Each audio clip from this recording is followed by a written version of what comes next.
नमस्कार। आज हम क्वालिटेटिव रिसर्च की एक बहुत ही दिलचस्प विधि के बारे में बात करेंगे जिसका नाम है ग्राउंडेड थ्योरी। जरा सोचिए, क्या हो अगर थ्योरी किताबों से नहीं बल्कि सीधे असल दुनिया के डेटा से निकले। ग्राउंडेड थ्योरी बिल्कुल यही करती है। तो चलिए समझते हैं कि ये होता कैसे है। देखिए, ग्राउंडेड थ्योरी की सबसे खास बात यह है कि यहाँ थ्योरी डेटा से निकल कर आती है। मतलब ये किसी बनी बनाई कहानी को सच साबित करने जैसा नहीं है, बल्कि ये तो खुद एक कहानी खोजने जैसा है। रिसर्चर एक तरह से खाली दिमाग से शुरुआत करता है और डेटा को ही मौका देता है कि वो अपनी कहानी खुद बताए। इसीलिए तो इसका नाम ग्राउंडेड थ्योरी है, क्योंकि इसकी जड़ें, इसकी नींव पूरी तरह से असल दुनिया की जानकारी में होती हैं। तो रिसर्च करने के मोटे तौर पर दो तरीके होते हैं। ज्यादातर रिसर्च टॉप डाउन होती है, मतलब ऊपर से नीचे। पहले से एक थ्योरी है और आप बस ये देख रहे हैं कि वो सही है या नहीं। लेकिन ग्राउंडेड थ्योरी, अरे ये तो बिल्कुल उल्टा है। ये है बॉटम अप, यानी नीचे से ऊपर। यहाँ आप खाली हाथ शुरू करते हैं, सिर्फ डेटा और अपने ऑब्जर्वेशंस के साथ। बिल्कुल एक जासूस की तरह, जो पहले सारे सुराग जमा करता है और फिर जाकर केस की थ्योरी बनाता है। तो साफ है, यहाँ हमारा मकसद किसी पुरानी थियरी को टेस्ट करना नहीं है, बल्कि हमारा मकसद है एक बिल्कुल नई थियरी को जन्म देना। इसे आप एक ऐसे बिल्डर की तरह समझ सकते हैं जिसके पास कोई नक्शा नहीं है। वो पहले अपने आसपास मौजूद सामान को देखता है और फिर उस सामान के आधार पर एक नया ब्लूप्रिंट तैयार करता है। और हाँ, ये मत सोचिएगा कि ये कोई सीधा साधा स्टेप बाय स्टेप प्रोसेस है। बिल्कुल नहीं। ग्लेजर, जो इसके संस्थापकों में से एक हैं, उन्होंने क्या खूब कहा है कि ये प्रक्रिया एक ही समय में कई दिशाओं में चलती है। कभी एक के बाद एक, कभी सब कुछ एक साथ, और कभी कभी तो बस किस्मत से कोई नई चीज हाथ लग जाती है। यही इसकी खूबसूरती है। तो चलिए अब इस बिल्डिंग को बनाना शुरू करते हैं। और किसी भी बिल्डिंग की तरह सबसे पहले हमें चाहिए नींव।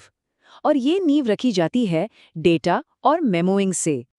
मेमोइंग सुनने में शायद थोड़ा टेक्निकल लगे, पर है बड़ी सीधी सी बात।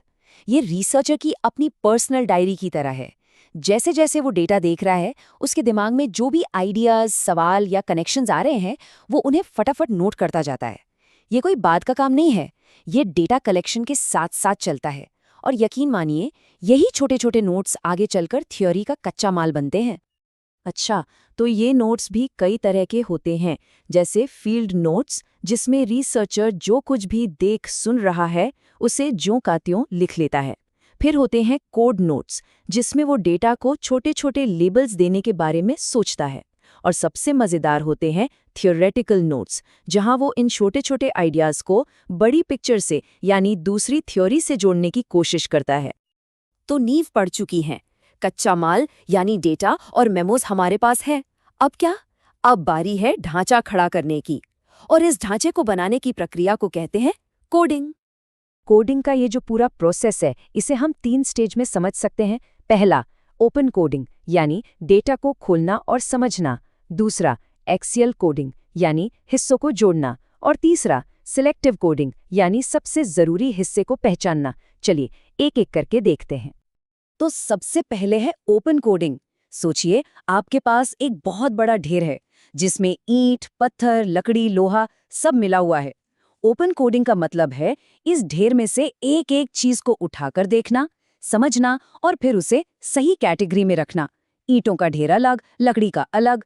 बस डेटा के साथ भी यही किया जाता है। उसे छोटे छोटे हिस्सों में तोड़कर लेबल या कोड दिए जाते हैं। ठीक है, तो अब हमारे पास अलग अलग ढेर तैयार हैं। अगला स्टेप है एक्सियल कोडिंग।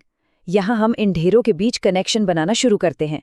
अच्छा, ये लकड़ी उस लोहे के साथ जुड़ेगी, ये ईंटें उस सीमेंट के साथ लगेंगी। मतलब हम अलग अलग कैटेगरीज और सब कैटेगरीज को जोड़कर देखते हैं कि इनके बीच क्या रिश्ता है।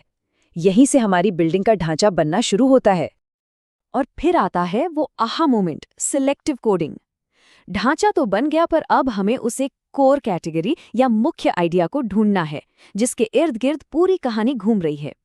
ये उस बिल्डिंग के मेन पिलर या बीम की तरह है, जो पूरे स्ट्रक्चर को थामे हुए है। एक बार ये मिल गया तो बाकी सब कुछ अपने आप इसकी तरफ खींचने लगता है।